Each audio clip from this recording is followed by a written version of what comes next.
আসসালামু আলাইকুম। আশা করি সবাই ভালো আছেন। মহিলাদের ব্রেস্ট ক্যান্সার শনাক্ত করার জন্য ম্যামোগ্রাম হলো কার্যকরী একটি পদ্ধতি। মূলত ম্যামোগ্রামে স্তন এক্স-রে করা হয়ে থাকে। আজ এই ম্যামোগ্রাফি টেস্ট সম্পর্কে বিস্তারিত তথ্য আপনাদেরকে জানানোর চেষ্টা করব। ম্যামোগ্রাফি কেন করা হয়, ম্যামোগ্রাফি কখন এবং কিভাবে করা হয়, এবং ম্যামোগ্রাফি করতে কি কি সতর্কতা অবলম্বন করা প্রয়োজন, এবং ম্যামোগ্রাফি টেস্টের মূল্য এবং কোথায় করা হয় ইত্যাদি গুরুত্বপূর্ণ তথ্য থাকবে আজকের এই ভিডিওতে। ম্যামোগ্রাফি হলো বিশেষ এক ধরনের এক্স-রে পরীক্ষা যা সাধারণ পরীক্ষার চেয়ে তেজস্ক্রিয়তা মানে রেডিয়েশনের মাত্রা অনেক কম থাকে।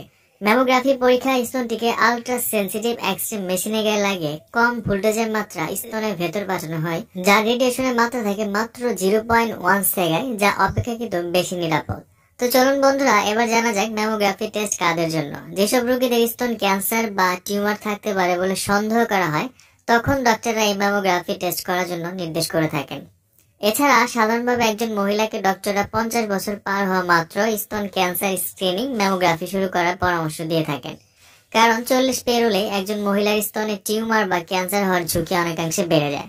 আর এই ম্যামোগ্রাফি টেস্ট সাধারণত দুই ধরনের হয়ে থাকে, একটা হলো স্ক্রিনিং আর একটা হচ্ছে ডায়াগনস্টিক টেস্ট। স্ক্রিনিং হচ্ছে ব্রেস্টের রুটিন এক্স-রে।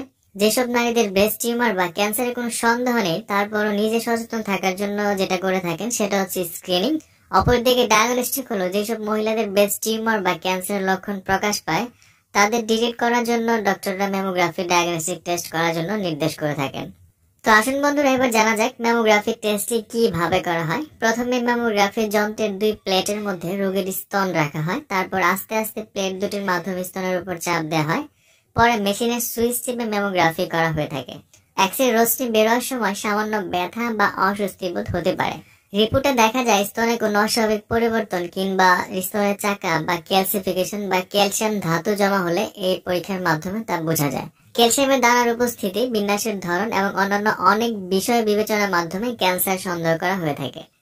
ম্যামোগ্রাম পরীক্ষাটি করতে 20 থেকে 30 মিনিট পর্যন্ত সময় লাগতে পারে। এই পরীক্ষার পর আপনি স্বাভাবিক সব কাজকর্ম করতে পারবেন।